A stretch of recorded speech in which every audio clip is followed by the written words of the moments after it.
when you're in your hard times, when you really need somebody to help you. Now anybody, even the prodigal son shows us, it proves to us that anybody will be with you when you buy. That's right. You spending all the money. That's right. And you setting up all the tables. Anybody will be your friend when you got it going on. All right. But what happened when you broke? What happened when trouble's at your house and seem like ain't nobody visiting you no more? What happened to those that said, baby, whenever you just call me, and you call 1 o'clock at night, girl, don't you see what time it is? What happened then? Because everybody needs somebody. Amen. Am I right, somebody? Amen. The warning he gives us to be careful that when we fall, we're not by ourselves. Because we always will need somebody to help us get back up. That's right. We should all be able to appreciate that, listen, we're not our own. The Bible said we've been bought with a price. Amen. We should all be able to appreciate Hebrews declare that every child God loves, he chastised. Yes. So we should be able to appreciate that, listen, we always will have someone to help us get back up. Yes, sir. That's right. Now, the truth of the matter is, even if you figure that you don't need me, you need somebody just like me. All right. Twofold, let me show you. First of all, the Bible said, how can you hear without a preacher? So even if you don't need me, you don't need a preacher. All right. Second fold, you need somebody that's going to love you in spite of. Yes. Are you listening to me? Yes, sir. I won't condemn you, but I sure will correct you. That's how I love you. You don't need somebody every time they see you. It's, yeah, girl, no matter what you do, it's all right. No. I'm going to love you. I don't care what you do, but if you're wrong, you're just wrong. Can I get a witness in here? I'm going to love you if you go shoot your foot off. I'm going to love you. But if you're wrong, you're just wrong. That's the kind of love we need. Now listen, I'm like this. I don't need nobody to pacify me. I don't need, if my pastor or my friend see me wrong, you need to tell me. Because I do not want to make a fool out of myself. Because sometimes folk go crazy. I might be going crazy. You can help me before I just lose my mind. Am I right, somebody? So we need someone to help us. We fall to help us get back up. Babe, I seen you have some good days. I seen you have some rough days. Let me help you get back up.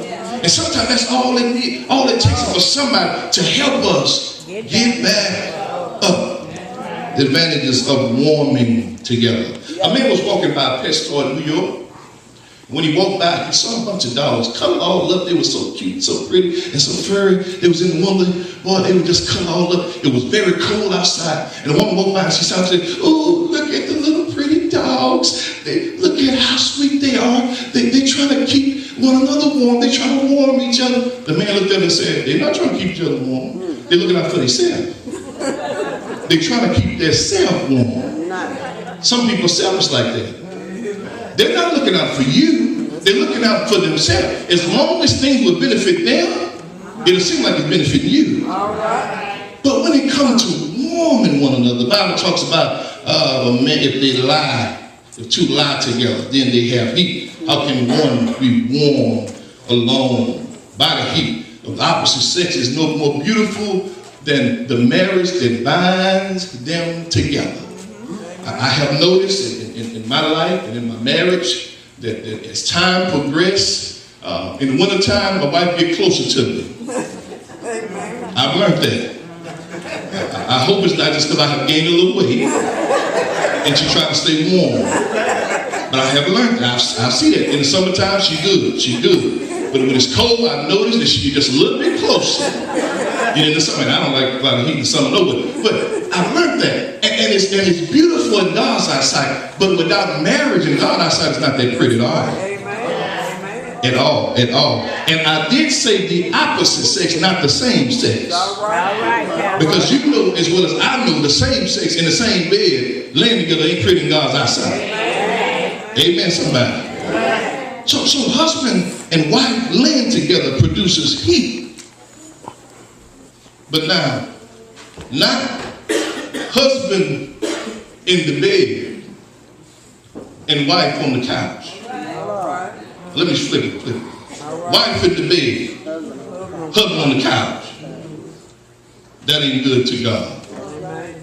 No matter how upset you get, the Bible said, do not let the sun go down on your wrath. It's all about getting together. The Bible says, it brings a warmth. It brings heat. It produces heat. But not only physical heat, but it's a spiritual, a natural. It's a comfortable. It makes each other feel good. Amen. Peter is an example when, he went to Jesus' mock trial and they were standing around the fire. The Bible said he joined in with them and warmed himself. He did get together. He did get the heat.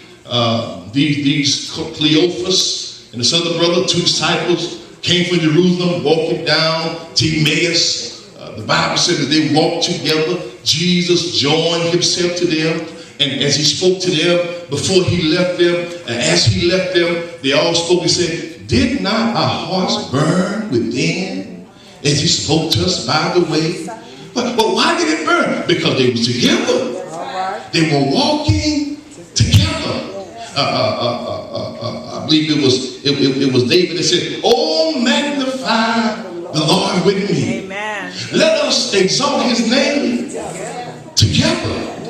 It's all about getting together. Amen. You know as well as anybody else know, it's very easy to feel comfortable when you're in a warm environment. And I'm not talking about no heaters either. In a very pleasant environment where it makes you feel comfortable. You feel the love, the warmth of God. And the truth of the matter is, there's some places I've been and preached that if they invited me back, I would decline. Because everybody do not have the love of God in their heart. And sometimes when you're preaching and teaching, rather than folk in listening and learning, they're doing everything else. And they be so glad when you get through, because what you're saying don't mean nothing. So it should be about getting together. Finally, the advantages of warring together. The Bible says, one prevail against him, 2 shall withstand him. 3/4 cord is not quickly broken. We must always remember that God styles us as sheep. God does not call his people bulls, oxen. He styles his people as sheep. Sheep, very humble animals, very peaceful animals. Sheep do not have a means of defense. They can't run fast. That's right. And normally, when you look at sheep, they're always with a cry. But wolves attack sheep. But normally, they only attack solitary sheep. That's the ones that want to do their own thing.